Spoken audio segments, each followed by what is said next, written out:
People would have laughed at you if I'd told them a decade ago that they could live in Jacob Ortiz SoCal Mansion. The internet has made it easier than ever to learn just about anything you want. So with all this content and information available, how did you know which one to learn from and which ones actually work? Luckily for you, TTP member, for today's video, we will be talking about Jacob Tito Ortiz, a UFC fighter. Did you know that he's trying to sell his $4.5 million SoCal Mansion? What are you waiting for? Let's talk about all the details. Remember that while the first step is completing any of this amazing video, the second and possibly more important step is taking action, even if it's imperfect action. This Huntington Beach, California property with a harbor view will take your breath away. The residence of UFC champion Jacob Tito Ortiz is up for sale for $4.5 million. The 4-bedroom, 4-bathroom house was constructed by Ortiz in 2006, who successfully defended the light heavyweight title 5 times. Ortiz was born and raised in Huntington Beach, where his business, Punishment Athletics MMA, which sells athletic gear and apparel, is also headquartered. The house's asking price, when Baron Bershaw at Compass first listed it in late September, was $4.8 million. According to TMZ, the house went on the market as a result of a break-in that may have occurred there while Ortiz was away. On Davenport Island, where swimming, fishing, stand-up paddleboarding, and boating are popular pastimes, as well as day trips to Catalina Island on a Duffy boat, is where the 3,887 square foot house is situated. The home has beach access and a private 50-foot boat dock, both of which are uncommon and highly sought after amenities. In this area, homeowners typically share docks. According to Bershaw, buyers want to get a little closer to the water. Inside the harbor, it's like a beach. There are only 200 properties that can claim this. It is also unusual to find a new house in the harbor, a paradise for performers. According to Bershaw, the house is an entertainer's paradise, where you can whip up feasts for your friends in the upscale chef's kitchen. A wine cellar is also available to store vintages until the following gathering. The executive office's gorgeous stained woodwork and built-ins are perfect for buyers who work from home. Nobody who purchases this house will need to start renovations. According to Bershaw, the house's structure is extraordinary. The 2-story Mediterranean-style house has 3 garage spaces. On January 23, 1975, Tito Ortiz was born in Huntington Beach, California, where he remained until the age of 5. After that, he and his family relocated to Santa Ana, California. He is half Mexican and half American because his mother, Joyce Ortiz, is American and his father, Samuel Ortiz, is of Mexican ancestry. Although his father called him Tito, he was actually named Jacob Christopher. Since then, he has been referred to as Tito. Ortiz is the youngest of his parents' 4 sons. His childhood was difficult and traumatic because his parents were drug addicts. With heroin-dependent parents, Ortiz turned to drugs and became involved in gang culture. He frequently spent time in juvenile facilities and used drugs like cocaine and PCP. He still chose martial arts over drug abuse because he was determined to reach the sky. When his parents divorced, he was 13 years old and moved back to Huntington with his mother. While attending Huntington Beach High School, he started wrestling. He started doing well at it in his sophomore year and decided to continue. He was expelled from his home by his mother while being mentored by Paul Herrera, the then future UFC fighter who encouraged him to advance in this field. Tito was persuaded to enroll in the institution by Paul Herrera, the head wrestling coach at Golden West College. His path to fame started when he enrolled at Golden West College. Tito began wrestling his sophomore year, went on to win a CIF title at 189 pounds as a junior, and placed 4th in the state finals as a senior. He joined the Golden West College and began his training after he met Paul Herrera. He won the title of California Junior College State Champion 2 years in a row.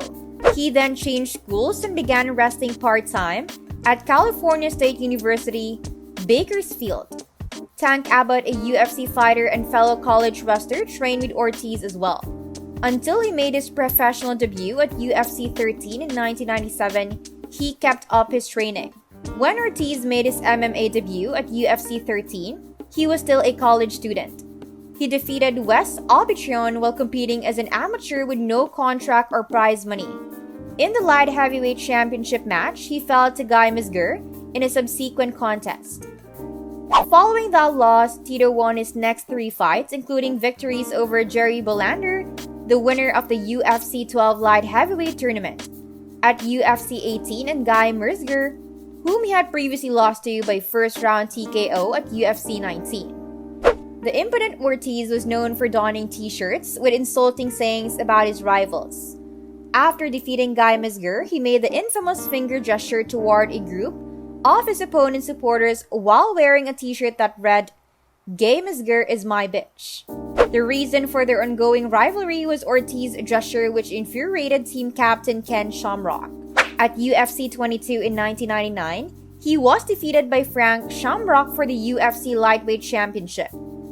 Following his retirement, Frank was once more selected as a contender for the UFC Light Heavyweight Championship, where he won by defeating the ferociously aggressive Wanderlei Silva, also known as the Axe Murderer, at UFC 25. He continued to defend his title 5 more times over the course of 3 years, taking on Ken Shamrock, Yuki Kondo, Evan Tanner, Elvis Sinisic, and Vladimir Matyushenko. At UFC 40, Ortiz knocked out Ken Shamrock via TKO to win the match. With his punches, jabs, and superhuman pounding skills, Ortiz outclassed the former MMA fighter. Ortiz became the UFC's most well-liked fighter after Shamrock's loss. At UFC 44, Tito faced Randy Couture after an absence of a year, but lost by unanimous decision.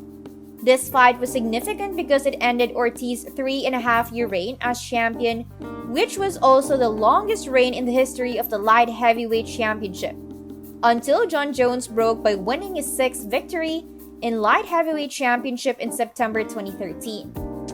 At UFC 47, Ortiz suffered a second defeat at the hands of Chuck Liddell via knockout, but at UFC 50, he defeated Patrick Cole by unanimous decision. In 2005, Ortiz took a break from the UFC and made the decision to explore other business opportunities. He started the Extreme Fighting Championship League as well as the Don King-backed Pride Fighting Championships and World Fighting Alliance.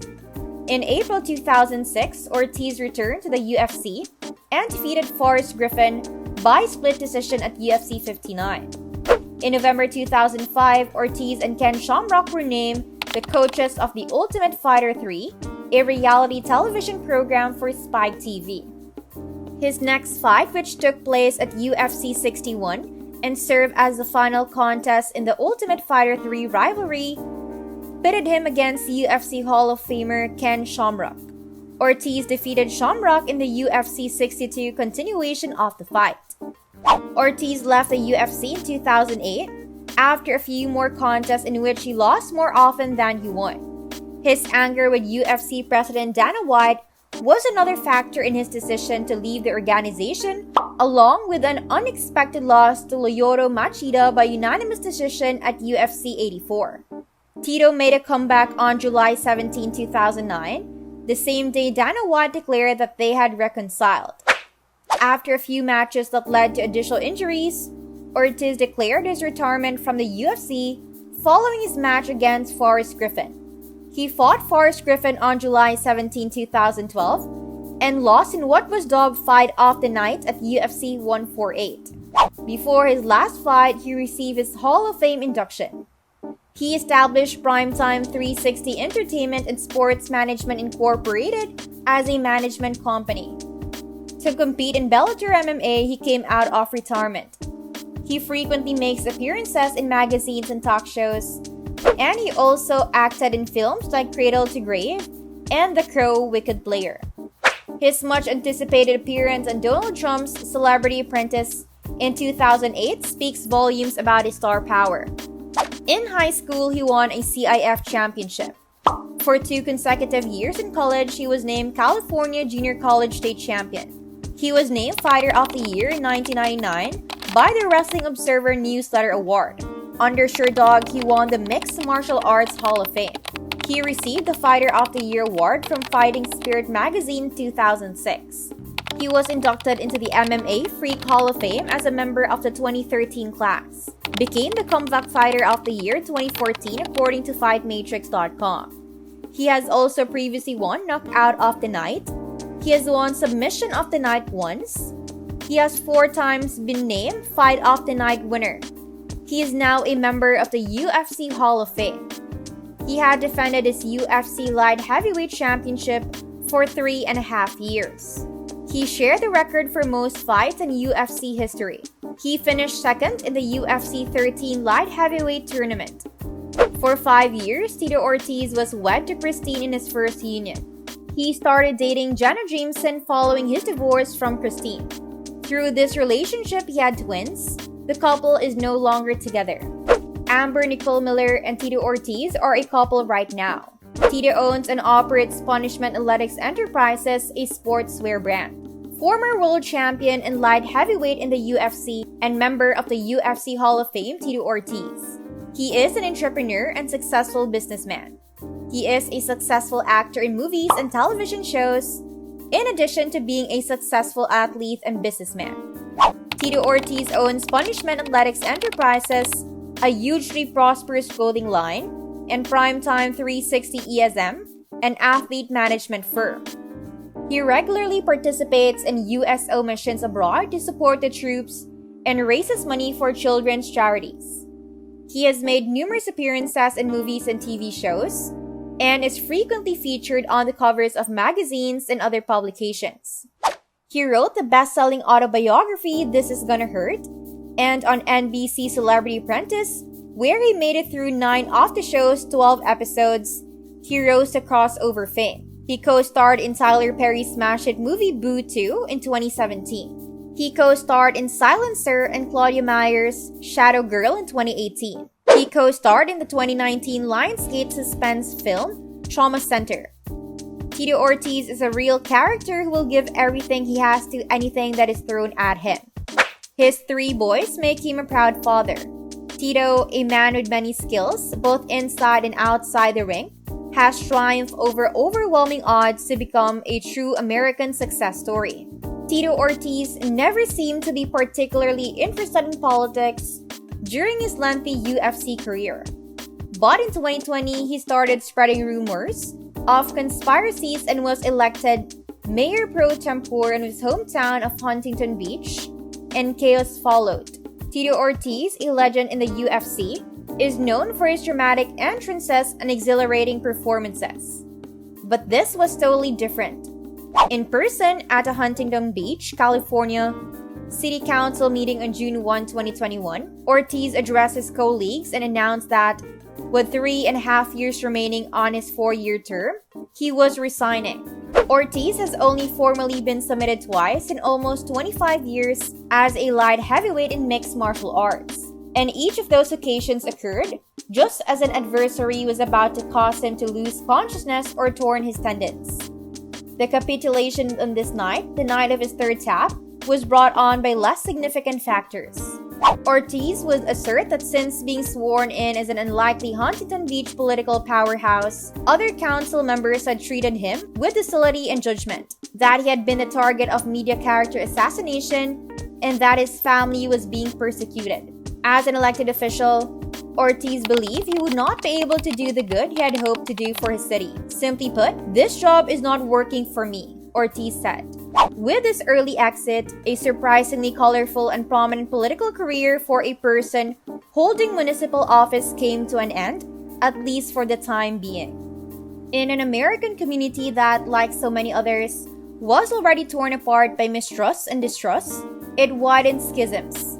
It also served as a cautionary tale about the consequences of electing celebrity candidates who lack qualifications and experience but have a large following. Tito Ortiz's entry into politics never really had a clear reason behind it. Not even Ortiz's closest friends would characterize him as intelligent. Friends and co-workers of Ortiz, now 47, claim that his strongest beliefs during his time in the UFC were related to fighting and his bitter dispute with his former manager Dana White, who would later take over as president of the organization. Oscar De La Hoya is Elon Musk in comparison to Tito Ortiz, according to White, who stated this to Barstool in 2018. One of the most foolish beings currently roaming the planet is Tito Ortiz. Tito is the most stupid among all living things if you put them all in a barrel. However, like White, Ortiz might have been influenced by his protracted relationship with Donald Trump to participate in the culture wars. Trump jumped at the chance to host UFC events at his casino properties in Atlantic City during the UFC's battle for legitimacy in the late 1990s and early 2000s, when New Jersey became the first state in the union to regulate MMA under what is now thought of as the sport's unified rules. In 2001, Ortiz was the star of UFC 30 at the Trump Taj Mahal, and in 2006, Ortiz recovered by joining the cast of The Celebrity Apprentice after falling to chalk the Iceman Liddell in his infamous rematch. "I have seen you fight a lot and you don't look nervous," Trump said after letting Ortiz go in the 9th week of the 7th season. "You simply enter the ring and destroy someone, but during that presentation you appeared extremely tense." Nearly 15 years later, Ortiz made it clear that he had no ill will toward Trump and had actually turned into one of the president's most ardent supporters. He started wearing a red MAGA hat with the words, "Make Huntington Beach Great Again," in public after the 2016 election, and in the summer of 2020, he went to the local civic center and filed the necessary paperwork to run for office. As soon as the COVID-19 pandemic started, Ortiz was against mitigation efforts. Southern Californians have long been curious about Huntington Beach. The United States of America calls Surf City, USA home every September. Start surfing. The Pacific Coast Highway and a large sandy beach are crossed by a steady stream of barefoot riders every afternoon in a search of a classic wave. Huntington Beach is a striking blaze of red and is located just a few miles from beach communities that are decidedly liberal. Even the Wi-Fi network inside the Civic Center is called Surf City. It has long been a center of white supremacy. Last year, a KKK rally was held there.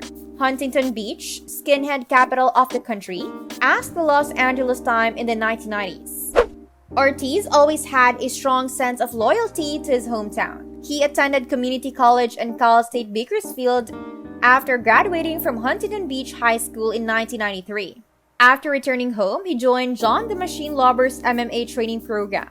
Lauber is a local tough guy who hosted bare-knuckle fights in his backyard while feuding with neighborhood neo-Nazis. Ortiz adopted the ring name the Huntington Beach Bad Boy when he went it alone in the late 1990s. Ortiz acted erratically and dangerously outside of the ring throughout the course of his career. He was detained in 2010 for felony domestic violence and entered a no-contest plea to a DUI charge in 2014. The unsettling conduct persisted after his retirement. The domestic violence charge was subsequently dropped. According to his website, Ortiz decided to step into the political arena to fight for his hometown. In the summer of 2020, he adopted the campaign slogan, "Make Huntington Beach Safe Again," in response to Black Lives Matter protests. He gleefully started using right-wing culture war terminology, attacking COVID-19 mitigation strategies like masking guidelines. He emphasized his full-throated refusal to wear a mask, referred to COVID-19 as the Chinese virus, and described it as population control. Ortiz claimed in a conversation with Brian Curtis of The Ringer that he already had COVID-19, but had kicked its ass with a 1-2 punch of zinc and a Z-Pack. Ortiz did not just take one of the 3 seats up for grabs on Election Day in 2020. He starched the 14 other candidates' opposition to use MMA slang. Ortiz received a record-breaking 42,246 votes, thanks to his inclusion in a conservative trio of newcomers and his celebrity status. He was sworn in as Mayor Pro Tem due to his victory margin. The position of Mayor Pro Tem was given to Ortiz, the newly elected council member who had received the most votes. In Huntington Beach, any city council member who has served as mayor within the last 4 years is ineligible to become Mayor Pro Tem. With a population of 200,000, and an annual budget of more than $400 million, Huntington Beach is a large city. Additionally, Ortiz was qualified to act as mayor during the second year of his term as mayor pro tem. Mr. We don't do that here, and Ortiz actually believed he would be elected mayor, according to Barbara Delglees, who was a member of the city council at the time and is now the mayor. However, we strongly felt that since he received so many votes, we should immediately give him a chance. A week after taking the oath of office, Ortiz demonstrated that he had no intention of controlling his behavior despite being in a position of authority. He told the crowd at a Stop the Steal rally, "We've got to be on the right side of history, the good side of history," and vowed to protect Huntington Beach from the deep state. He asserted that Dr. Anthony Fauci had advanced knowledge of the pandemic. In January 2021, Ortiz declined to wear a mask as he waited in line outside TK Burgers, a well-known beachside eatery since the 1980s. He complained about being refused service on Instagram before deleting the post and issuing an apology for letting his feelings get the best of him. Additionally, in January, he attended a meeting for strategic planning held at the Central Library in Huntington Beach. He was not allowed to take part in person while wearing a mask once more. Meanwhile, council meetings over Zoom started to get just as heated as UFC fights. 5 of the 7 council members, including the conservative Mike Posey, pushed for meetings to be held in person in March with a requirement that everyone wear masks. Ortiz replied that rather than complying, he would prefer to be led away by the police. The council convened a special meeting in February 2021 to discuss the possibility of removing him as mayor pro tem. The matter was put on hold so Ortiz could spend more time getting acclimated to his new role. Kim Carr, a member of the city council, claimed she contacted Ortiz to request 3 legislative ideas that piqued his interest but never heard back.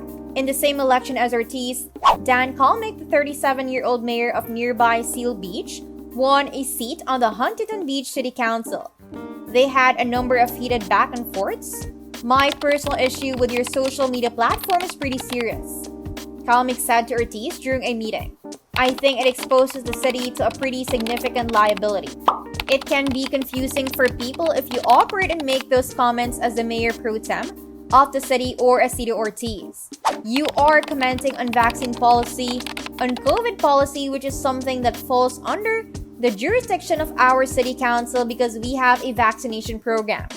When the Orange County Register revealed that Ortiz had applied for unemployment benefits despite having a paid job with the city of Huntington Beach, there was yet another uproar. Carr expressed concern that Ortiz may have engaged in fraud.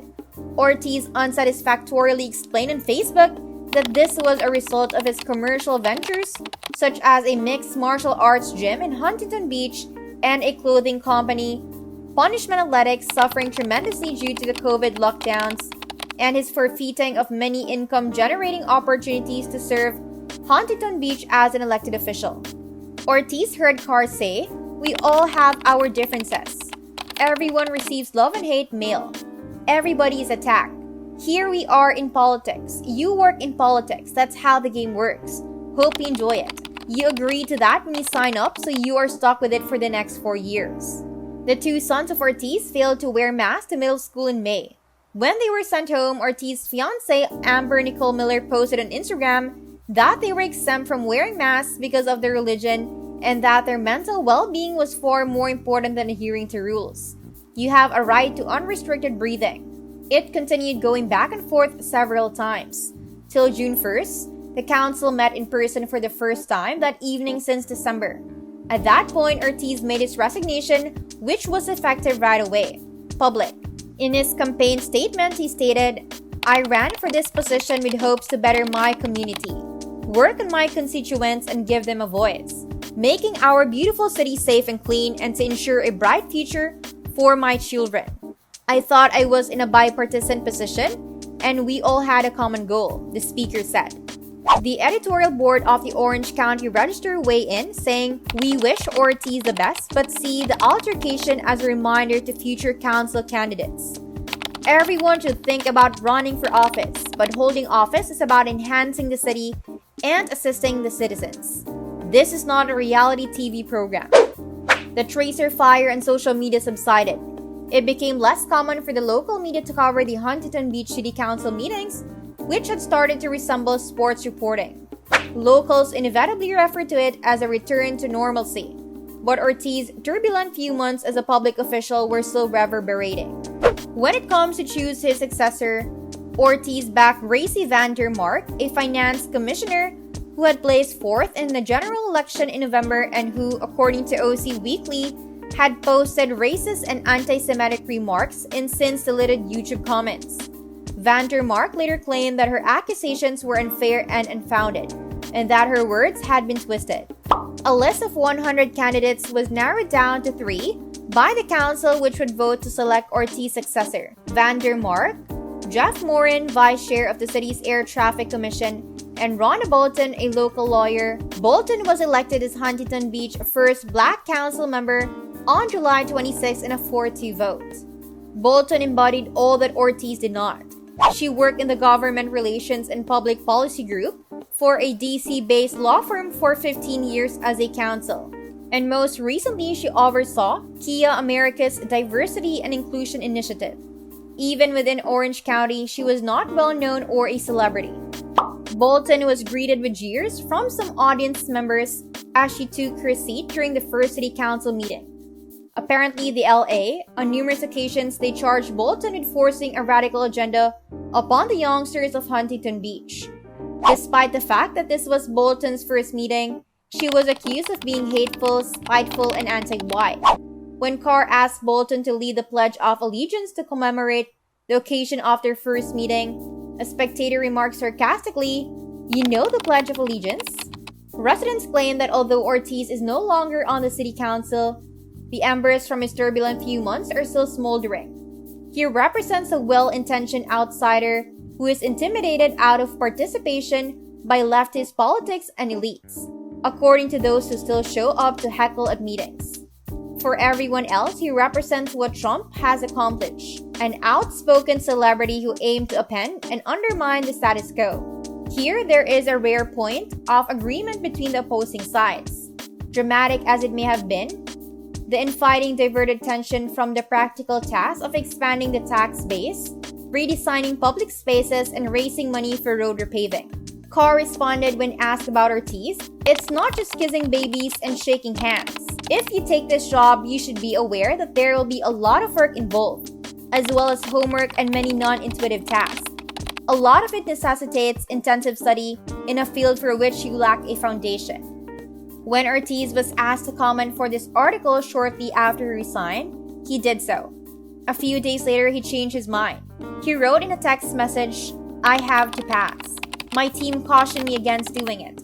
Because politics is attempting to ruin me, I leave the field." Prior to moving to Florida, Ortiz listed his beachfront home in December. "After last year's disastrous Zoom or in-person school, we made the decision to pull them from the California school system before they were forced, over-sexualized, decisive, and well-opinion-based curriculum. As our beautiful state continues to plummet into an unrecognizable hole, we have decided a move is the only answer," Miller wrote on Instagram. Ortiz resumed tweeting about politics in February after participating in a panel at the Conservative Political Action Conference. And even as he approaches 50, Ortiz has resumed his former profession. He squared off against Anderson Silva, another former MMA Hall of Famer, on September 11, 2021. It was a pay-per-view event that took place at the Seminole Hard Rock Hotel and Casino in Hollywood, Florida, and featured ringside commentary from Donald Trump Jr. and his father. Silva caught Ortiz with a devastating counter right hook 81 seconds into the fight, knocking him out instantly. Ortiz then cited Teddy Roosevelt's 1910 Sorbonne speech, "The Man in the Arena," which has gained popularity more than a century later. "It is not the critic who counts, not the man who shows how the strong man stumbles, or where the doer of deeds could have done them better," Ortiz wrote on social media. "The man who is actually in the arena, whose face is stained with dirt, sweat, and blood, who strives valiantly, who errs, who falls short time and time again, because there is no effort without mistake and shortcoming, deserves all the credit. It behooves us to do our best to see that the standard of the average citizen is kept high, and the average cannot be kept high unless the standard of the leaders is very much higher. Ortiz paused before saying this crucial line from the man in the arena, as so many others have done. Finally speaking out about his infamous boxing match with Dana White, Tito Ortiz has provided his perspective. As part of their ongoing beef, White and Ortiz were scheduled to square off in a much-hyped exhibition boxing match back in 2007. However, Ortiz did not show up for weigh-ins, so the fight was called off.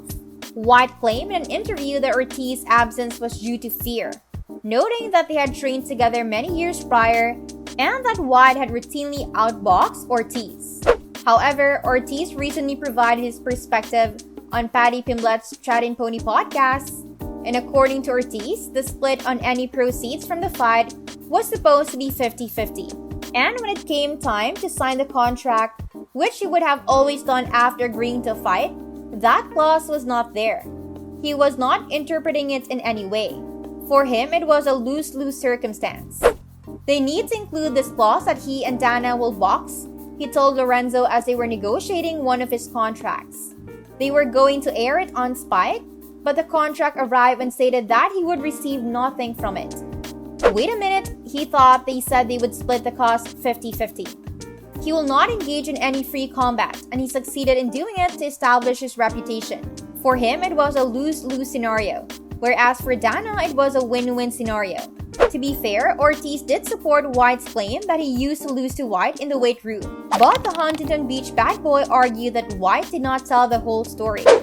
And that's it for this video, TTP member. Remember to subscribe to our channel, and if you feel like we have delivered value, please share this video with one person. That's right, just one person, as a token of your appreciation for the hard work you put into making content that educates and helps you on your mission of building your own fortune. Remember, you can watch video after video, but it isn't until you actually take action that you will start to see results. See you soon.